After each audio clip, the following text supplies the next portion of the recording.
I was sitting on the bench in the park, enjoying the cool night breeze with my date for the evening. Come here.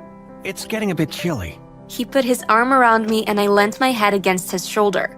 He looked into my eyes and my heart started beating faster. I knew he was about to kiss me. But as he leant towards me, the alarm on my phone suddenly started beeping. It was midnight. I'm sorry, I don't want to go out with you anymore. We're over. If you think that is weird, just wait till you see what happens later in the story. It was the last day of the summer holidays and my friends and I were determined to make the most of it.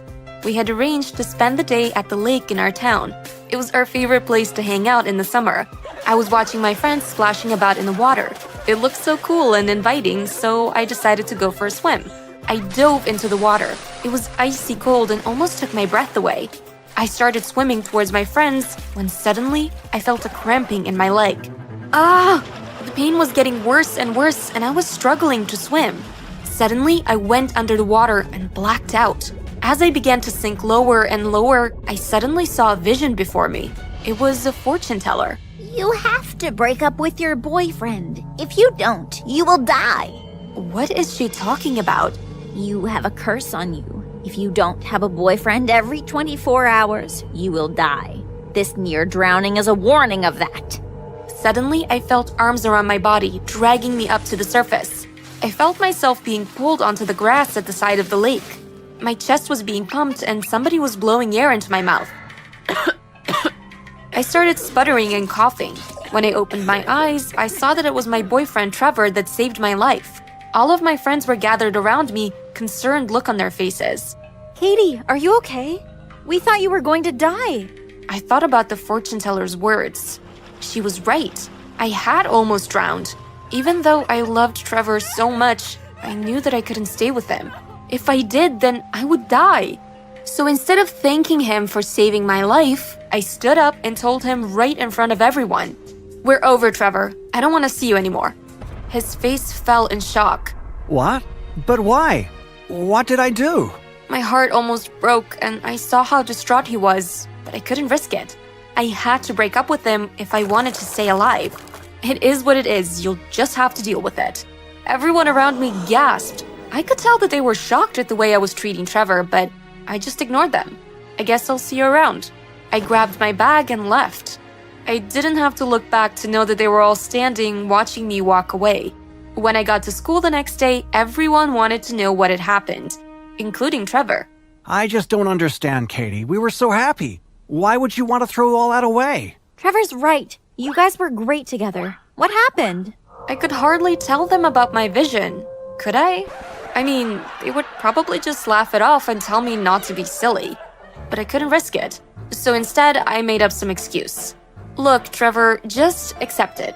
I hate you, okay? Katie, how can you be so rude? Trevor saved your life and this is how you treat him? I could see by the looks on my friends' faces that they thought I was being mean and rude. But what choice did I have? Trevor just looked hurt and confused. It was difficult standing there lying to Trevor and my friends. Of course I didn't hate him. I loved him with all of my heart. I was terrified of the curse. I didn't want to die, so I ignored the pain in my heart and went to look for a guy to date. You remember, the fortune teller told me that I must have a new boyfriend every 24 hours. Well, I didn't have much time. I needed to find my boyfriend for that day. When I got to my locker, I saw a guy standing on his own. He looked cute, so I went over and smiled at him. "Hi there, I'm Katie." He smiled back at me. Hi, Katie. I'm Mike. Look, you might think that this is a bit forward of me, but, well, would you like to go out with me today? Sure, why not? It had never been difficult for me to get a boyfriend. In fact, my problem had always been trying to fend off guys' attention. You see, I had always been known as the hottest girl in the school. Everyone wanted to date me, but I only had eyes for Trevor. He was my one true love. But I couldn't think about it. I had to date other people if I wanted to stay alive. At lunchtime, Mike and I walked into the canteen together, hand in hand. I could see the hurt look on Trevor's face when he caught sight of us. Even though I felt terrible for causing him so much pain, I just walked past him, pretending I didn't care. Mike wasn't really my kind of guy. I mean, he was nice enough, but nowhere near as special as Trevor. So when it came to the end of the evening, it wasn't difficult for me to break up with him. Sorry, Mike, no hard feelings, yeah? It's just that I don't think we're right for each other. Sure, no problem. The next day, I did the same thing again. I found some random guy and asked him to be my boyfriend. And at the end of the day, I finished with him. Day after day, I did the same thing. Every 24 hours, I had a new boyfriend. It wasn't the way I wanted to live my life, but there was nothing else I could do. But eventually, it became too tiring. It was difficult meeting new guys every day, and it wasn't long before I had dated every guy in the school. Now what am I going to do? I've dated everyone. There's no one left to ask out. I started to panic. If I don't find someone to date, I'm going to die. The thought did cross my mind that I should date one of the teachers, but I quickly dismissed it. What about if I dated a girl? But no, the fortune teller specifically said I must have a new boyfriend every 24 hours. What am I gonna do? I decided that I would go into town and look for a boyfriend there. It wasn't as easy as dating a boy at school. The guys in town were older and I wasn't confident that they would want to date me, but I had to try. When I got to the town car park, I saw a boy sitting on a motorbike. He looked kinda cute, and as I walked towards him, he gave me a smile. Hello, where are you going, pretty lady? Well, that sounds promising. He thinks I'm pretty. Oh, just shopping, you know. How about you? Oh, I'm just on my way home. I knew that I had to grab the opportunity whilst I could. So, I just asked him straight out. Would you like to go to the park with me? I mean, like, you know, as my boyfriend. I waited for a moment, my heart beating nervously. Yeah, okay, sounds good. Phew. I breathed a sigh of relief. I'd done it. I had my new boyfriend for the day.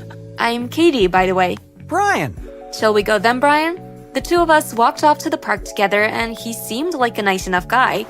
Nothing like my Trevor, of course. Stop it. You have to forget about Trevor. We sat down on the bench and enjoyed the cool night breeze. He put his arm around me, and I leant my head against his shoulder. He looked into my eyes, and my heart started beating faster. I knew he was about to kiss me. But as he leant towards me, the alarm on my phone suddenly started beeping. It was midnight. I'm sorry, I don't want to go out with you anymore. We're over. As I ran out of the park, I could hear his angry voice yelling at me from behind. Hey, that's not cool! Who do you think you are? By the next morning, I had totally forgotten about Brian. He meant nothing to me. He was just one out of hundreds of guys. But it seemed that Brian hadn't forgotten about me, because when I arrived at school, he was waiting outside the school gates for me. What are you doing here? I could see by his face that he wasn't very happy with me. No one breaks up with me! You can't treat me like that! Look, I'm sorry, okay? No, it's not okay. He started screaming and shouting at me. Do you really think I'm going to let you get away with treating me badly? Hey man, leave her alone. I turned and I saw Trevor standing behind me. What's it got to do with you? It's got everything to do with me. I'm Katie's friend. I don't care who you are. Stay out of my business. And what if I don't? Brian suddenly lost his temper. He lunged at Trevor and started punching him and kicking him. Stop! Stop it! But they didn't stop. They were both throwing punches left, right, and center. I was so scared. I didn't want Trevor to get hurt, but it didn't matter what I said. They just kept on fighting. Hey, break it up, you two. I was so relieved to see two teachers coming running towards us. One of them grabbed hold of Brian, and the other got hold of Trevor. Come on, that's enough now. I don't know who you are, but you need to get out of here. Trevor, you go into school, come to my room straight after school for an hour's detention. I didn't see Trevor for the rest of the day, so I didn't get a chance to thank him for coming to my rescue. So when the bell went to say it was the end of the school day, instead of going straight home, I decided I would wait around until Trevor had finished his detention. I stood outside the school gates for what seemed like an eternity, and eventually I saw Trevor coming out of the school building. Trevor! He smiled at me. Hi, Katie. If you hadn't come along and rescued me, I don't know what he might have done. I don't know how I can thank you enough. Well, there is one way you could thank me. Anything, just tell me what it is. You could give me an honest answer to my question. What question? Why did you break up with me? I took a sharp breath. What should I do? Should I tell him about my vision? What if he just laughs it off? I decided that I owed him an explanation. He had done so much for me, the least I could do was tell him the truth. Do you remember the day at the lake, when I almost drowned?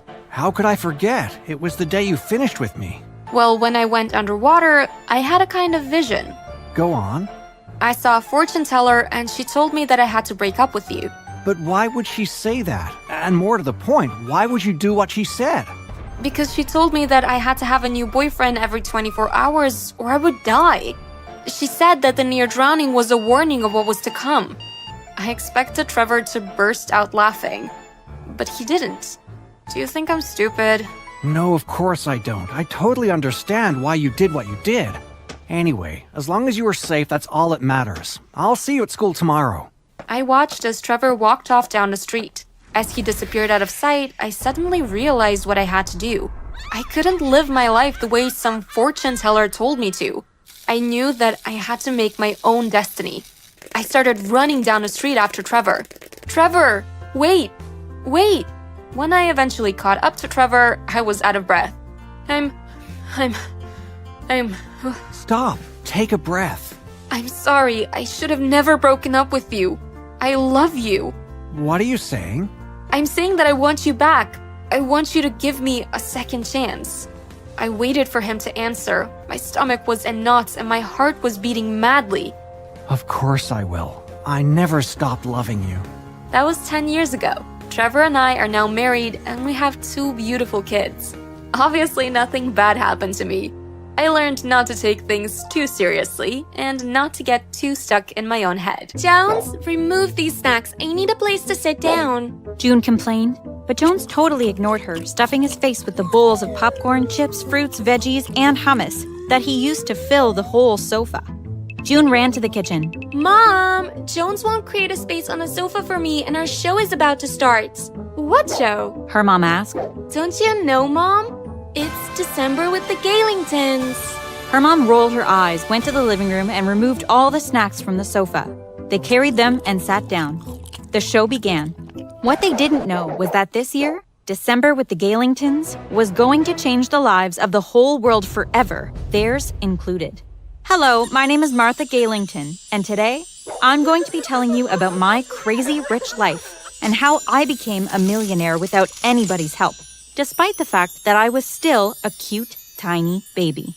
Before we proceed, hit the like button if you ever want to become a millionaire. Subscribe and turn on post notifications if you ever want to become a billionaire. Now, let's continue. I will start from the very beginning, when I was just a fetus in my mother's belly. So grab a popcorn and enjoy the ride. My family had a popular reality show called The 𝗕𝗓𝗓𝗠𝗘s, where they shared their whole life, like normal reality TV. Some parts of it were acted, but people knew and still loved the show. The 𝗕𝗓𝗓𝗠𝗘s was the most popular reality TV show in the whole world, and this made my parents and their whole family millionaires quickly. But my story is about how I became a millionaire without their help. Just my cuteness and some life circumstances. Every December, my family ran a special set of episodes called December with the 𝗕𝗓𝗓𝗠𝗘s. This particular show was unfiltered.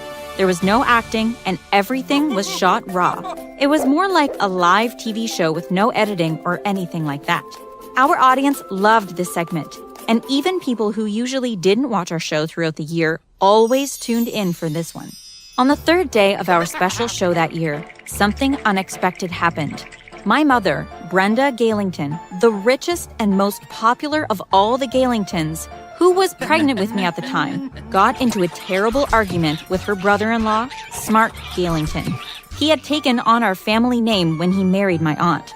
You good-for-nothing fat woman! He reacted. Me? My mom asked. If anyone is a good for nothing here, it's you. Freaking gold digger.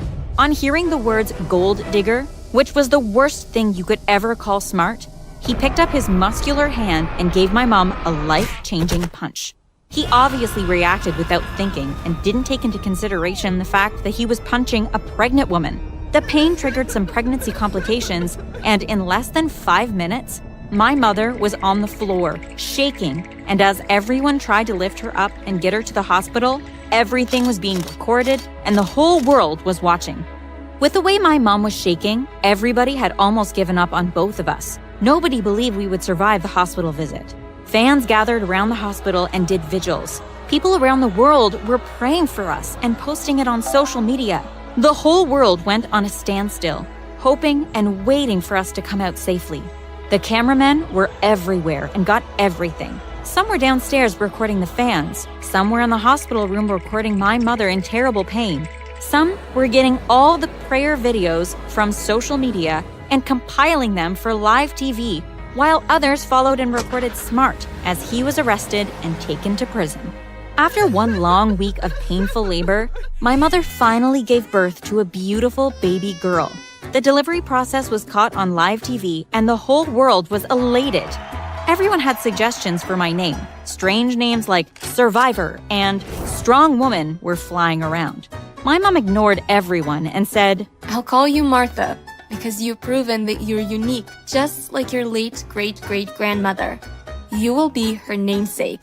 While we were still at the hospital, brands and businesses already started reaching out, saying they wanted to work with me. I was assigned a manager who negotiated the offers and got the best deals for me.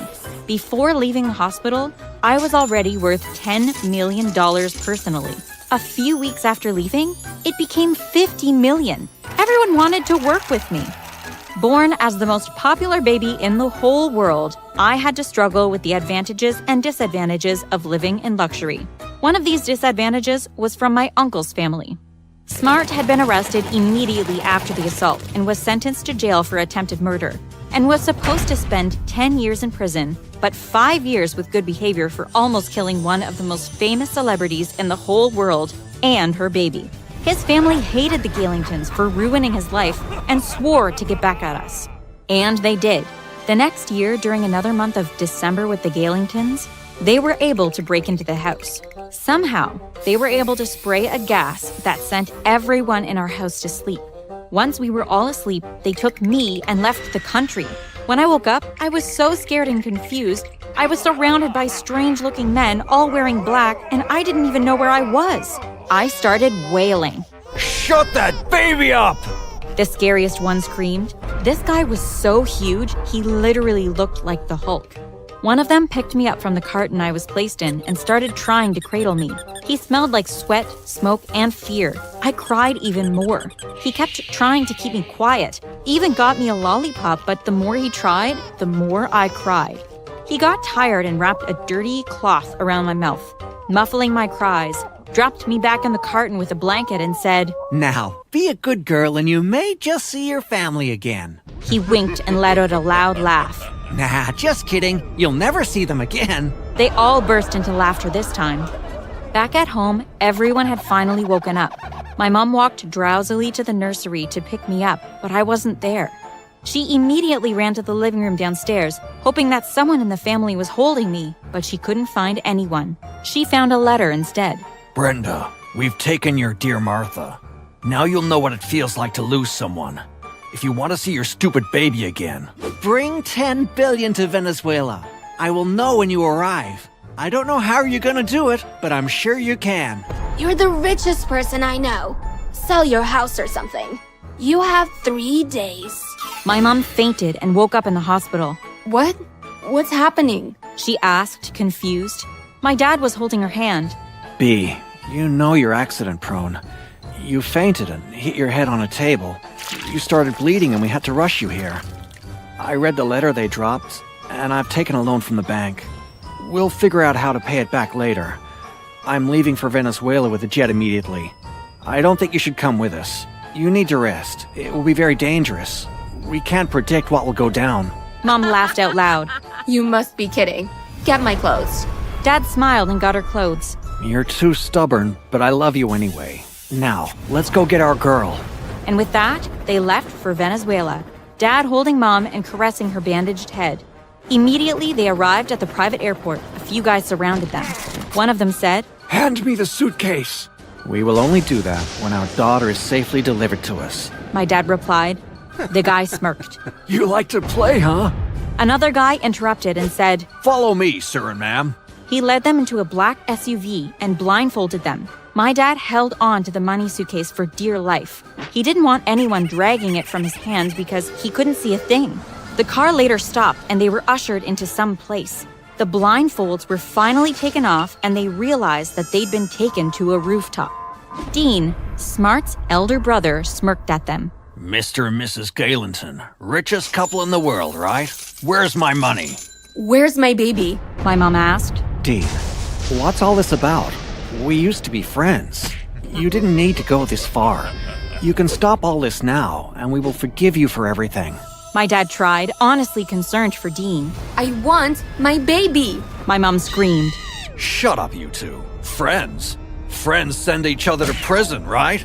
Have you even cared to know just how our family has been surviving since you got him incarcerated? We're not friends. We will never be, so just be quiet. Hand me the money and you'll get Martha. Sally, Smart's sister, came out from a hidden door. She was holding me. My mouth was still covered with a dirty cloth. My mom tried to run towards me, but Dean stopped her. Money first, he interjected. My mom grabbed the suitcase from my dad and ran towards Dean. She gave him the money and started running towards me, a huge relieved smile on her face. Before she could get to me, though, I felt myself being swung. I was thrown from the roof of a skyscraper down to my death. No! My dad and mom screamed in unison, but before they could do anything, they were both shot twice in the chest and tumbled downward. This is for Smart! They screamed as they shot my only parents. The kidnappers followed a secret passageway that led to an underground tunnel. From there, they were able to sneak a few blocks away until they got to the spot where their car was parked. They got into the car and sped off, heading to the airport. On getting to the airport, they were confronted by the police, who handcuffed them and recovered the stolen money from them. The money was sent back to the bank. The kidnappers were arrested and sent back to the United States for questioning and trial. On the first day of trial, they all kept denying what they did. What in the world makes you think that we could ever commit such an offense? She's our niece, for crying out loud. We could never hurt her. Sally kept repeating. But you can hurt her parents, shooting them twice in the chest? Our lawyer asked.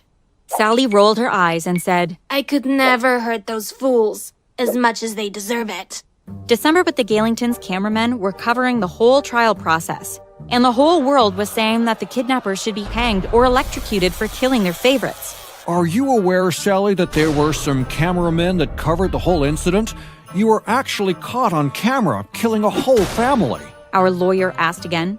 Sally, Dean, and Michael looked at each other, sheer panic written on their faces. It took Sally a few seconds to regain her composure, but then she did and said, Everyone knows reality TV shows are heavily edited. They can put anything in there. Our lawyer laughed. Even in December with the Gaylentons?